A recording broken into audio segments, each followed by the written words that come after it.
This is the successor of the most popular and most sold Android phone of 2023. Yes, this is the Samsung Galaxy A55 and it launched in India with a price tag of 40,000 rupees. So I wanted to review this phone for you guys. So I went ahead and bought this phone, and after testing this for the last few days, here I am with the full review of the device. In this video, I'm going to tell you the pros and the cons, and there are some very interesting observations that you really need to know. So let's get started. The unboxing experience of this phone is quite flagshipy. You don't get charger in the box or a case or a pre-applied screen protector, but you do get this phone that looks absolutely stunning. It has a glass sandwich design with Gorilla Glass Victus Plus protection on both sides, aluminum frame and an IP67 rating for dust and water resistance. But when I picked this phone up for the first time, it immediately felt bulky and hefty, and that may be because of the boxy design and the sharp edges. The phone is also 8.2 mm thick and weighs 213 grams, so it's not very comfortable to hold. On the bottom, you get a Type-C port, speaker along with the mic, and at the top there's a dual SIM plus microSD slot and a mic. The volume and power buttons are on the right side, and if you look closely, they are raised up a little bit. But I don't prefer this design choice, I prefer symmetry. And by the way, you also can't type on it like this. See, the build of this phone matches the flagship level design, but the in-hand feel, not so much. On the front, you get a 6.6-inch 120Hz Super AMOLED display. Now, I would have liked an LTPO panel here because the competing phones come with that, but it is what it is. The peak brightness numbers are also not impressive, but in my usage, I found the display to be fairly bright outdoors. My movie watching experience with this phone was also pretty good as it comes with HDR support and very good stereo speakers. There's also an in-display fingerprint scanner, but for some reason, it's not working as expected. So I relied mostly on the face unlock for this review. Also, the bezels are thick and uneven. This chin definitely stands out, and not in a good way. And since I'm a fan of symmetry, these things matter to me. So the display is good but doesn't beat the competition. And since we're talking about things that don't beat the competition, let's talk about this phone's performance. The phone is powered by Samsung's in-house Exynos 1480 processor and is paired with 8GB of LPDDR5X RAM and 128GB of UFS 3.1 storage for the base variant. We have the 8256 model. Before I talk about the day-to-day performance, let me show you the benchmark numbers. As you can see, the Antutu scores on this phone are less than half of the competing phones. Geekbench scores also repeat the same story, and the 3D Mark scores are even more disturbing, but the stability here is 97%. We also ran the CPU throttling test and it does throttle. Benchmarks don't tell the complete story. Agreed. I also tried gaming on this. The gameplay is good, be it BGMI, COD Mobile or Genshin Impact, but there's a catch. The catch is that you get a maximum of 30 FPS even on low settings in BGMI, while other phones offer 90 FPS. On COD Mobile, you do get 60 FPS on low graphics, but the gameplay is not as smooth as I expected. And finally, when it comes to Genshin Impact, the gameplay is decent and you do get around 40-45 FPS in the highest graphic settings. It is quite clear that this processor is not optimized for gaming, and that could be the reason that the gaming performance is so average. But not everyone is a gamer, so let me give you my perspective on day-to-day usage. I took a lot of calls on this phone, played some games, took a lot of photos, ran navigation, and did almost everything I usually do with my phone. And it was always super responsive.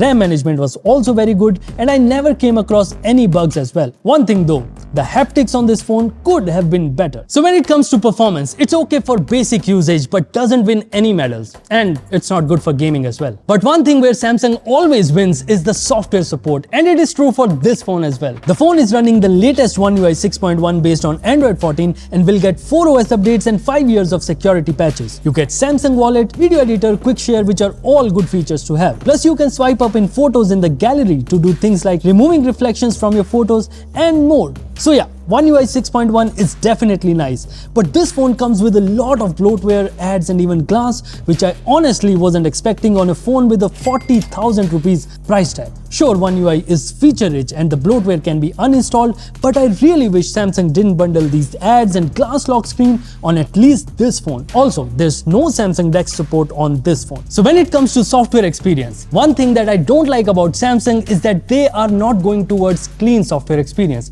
which everyone wants and have been asking for. Especially for phones like A55, which are more about experience than performance, a clean software experience would definitely go a very long way. Okay, I also took a lot of photos and videos from this phone, so let's talk cameras. You get a triple rear camera setup with a 50 megapixel primary sensor with OIS, a 12 megapixel ultra-wide camera and a 5 megapixel macro lens. Photos from the main camera turn out pretty good. I also took a lot of comparison shots with OnePlus 12R to help you decide which one's better. In daytime, photos from both the phones look quite nice, but the A55 does capture more details than the 12R in most cases. However, I did notice that the A55 sometimes gets the exposure wrong. So some photos are nice and bright and others are too dark as compared to OnePlus 12R. Still, the A55 does usually take better photos in daytime than the OnePlus 12R. When it comes to the low light photos, the A55 takes much brighter photos than the OnePlus 12R, as you can see. However, it does lose out on details when compared to the OnePlus 12R. I also took a lot of portrait shots from both the phones, and here also the A55 takes the lead. The edge detection is better on the A55 and it gets the colors very accurately as well. Plus, I did notice that the OnePlus 12R seems to smoothen faces a bit, but the A55 has more details, which is nice. The ultra-wide camera gets good colors, and the best part is that there's not a lot of color shifting between the primary camera and the ultra-wide lens. However, if you zoom in, the photos from the A55 have much less details than the 8 megapixel ultra-wide camera on the OnePlus 12R. In low light, the A55's ultra-wide camera takes very washed out photos, so that's something you should know. In terms of video, the Galaxy A55 comes with 4K 30fps video support on both primary and ultra-wide camera, and the videos from this phone do have nice natural colors and are pretty stable too. However, no 4K 60fps support. On the front, you get a 32 megapixel selfie camera in the punch hole. And yeah, I took a few selfies with the phone and it does take nice photos. There's plenty of details and the photos have more natural colors when compared to photos from the OnePlus 12R. So the cameras on A55 are pretty good and better than the competition, be it the 12R or the iQOO Neo 9 Pro. While I was testing this phone, I was always looking at the battery level, and I'm happy to report that the battery on this phone never gave me any anxiety. The screen on time that I got on this phone is around 6 hours, and with a full charge, it can easily last the entire day. The charging speeds are quite slow compared to today's standards. With 25-watt charging speed, it takes 1 hour and 25 minutes to fully charge this phone. Plus, you don't get wireless charging support, and as I mentioned earlier, there's no charger in the box. Lastly, you do get Wi-Fi 6, Bluetooth 5.3, NFC and 12 5G bands. I tested this phone with an Airtel SIM and I did not face any issues with the coverage. It's time for the verdict. If you have directly jumped to the conclusion without watching the entire video, I forgive you. Here are the pros and cons of the phone. The phone comes with a premium build, but it's bulky, heavy and not very comfortable to use. The display is very good, but it's not an LTPO panel. Battery life is really good, but it charges very slow,